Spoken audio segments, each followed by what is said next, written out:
President Cyril Ramaphosa has arrived in Kampala in Uganda. The President is participating during the Nonaligned movement and the G77 plus China summit. For more on this, let's speak to our SABC correspondent, Sessenyange. Leon, good morning. Thank you so much for making time for us. Just quickly explain to us what the Nonaligned movement summit is and the key focuses for this year.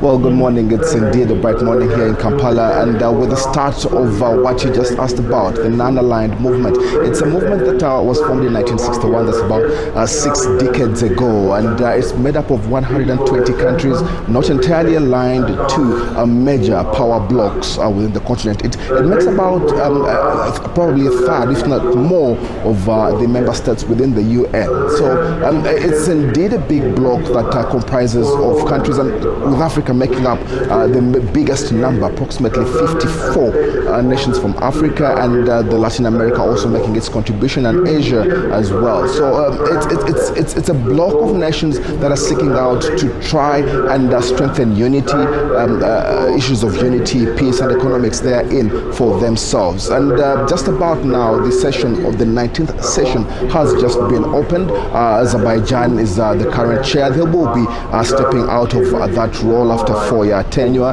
That role will now be taken on by Uganda's President Yoweri Museveni over the next 3 years. And some of the major discussions here, of course, have been around the issue of Israel and Palestine. That crisis, of course, being a topical issue in the summit here. The declarations will be issued later on, either today or tomorrow. But currently, they'll be taking stock of the activities that have been taking place over the last 4 years under the stewardship of Azerbaijan. Yeah. Do we expect any declaration on the war in Gaza as well as Ukraine? Will this delegation come up with a resolution that speaks to how, for instance, all of these member states will be able to intervene if they do feel that there is an intervention required? And as you mentioned earlier on as well, that this is the biggest multinational body outside of the United Nations, which has also been grappling with these two conflicts. It is worth to say that our chairmanship is now coincided with COVID-19. Well, absolutely. Like I had mentioned earlier, the issue of Israel-Palestine has been a very critical issue of debate in the summit here. Just a few days ago, Minister Naledi Pandor had tabled South Africa's stance on that particular issue. South Africa has taken a case to the ICJ, of course, accusing Israel of genocidal acts in that particular crisis, and with that matter having been heard and the pursuit for provisional measures, that is also a call that many of the countries here will be or have been demanding. Palestine itself had a voice and had a say in the summit here. The ministers have deliberated over that, and they will be issuing their political declaration on the Palestinian issue. That we definitely expect to come out later today, and there definitely could be and seems to be a general consensus on nations supporting this particular cause and an arrival to peace in that particular region. Yep.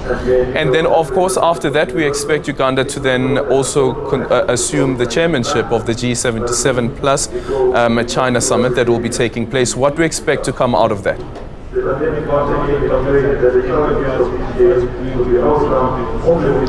Well, it's definitely going to be an interesting period for Uganda over the next 3 years. The demand for many of the countries here is to try and establish themselves in terms of having a say on global issues, but then also major countries within the NAM bloc have challenges with finances, with economics, and therein with debt, and that seems to be the direction that Uganda has put much on the table. They will be looking at the economic empowerment of NAM nations, but then just as much the political influence that some of the countries could have in regard to dealing with international matters. Many are indeed affected with the difference in how much they can influence issues therein. So the next 3 years are bound to be critical for Uganda, and very much so we'll be waiting to hear what the chairman, President Yoweri Museveni, and what he will definitely be pushing forward over over the next 3 years. Yeah. Would that, the G77 plus China summit, would it also focus on trade relations, also taking into consideration the decision that was taken late last year by the United States to remove Uganda from the AGOA list? Establishment is 2021 demand for 1% is on the way to becoming.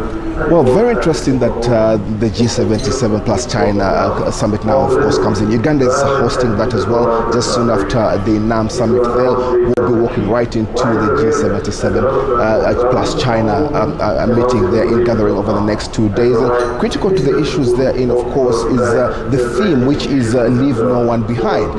And like you've particularly asked, the issues of the US have not very much come through and don't intend to very much come through in the discussions here. Some of the matters that will be looked at will be the independence of the developing nations in the global south. And like I said earlier, it's about trying to strengthen the nations of the global south and how much they can have a say in particular issues. In relation to how the relationship between Uganda and the US have severed over the last few weeks, if not months, that may not be an issue of discussion here, as Uganda seems to be looking at the broader picture of engaging with several other countries in the spaces that it could gain opportunities from.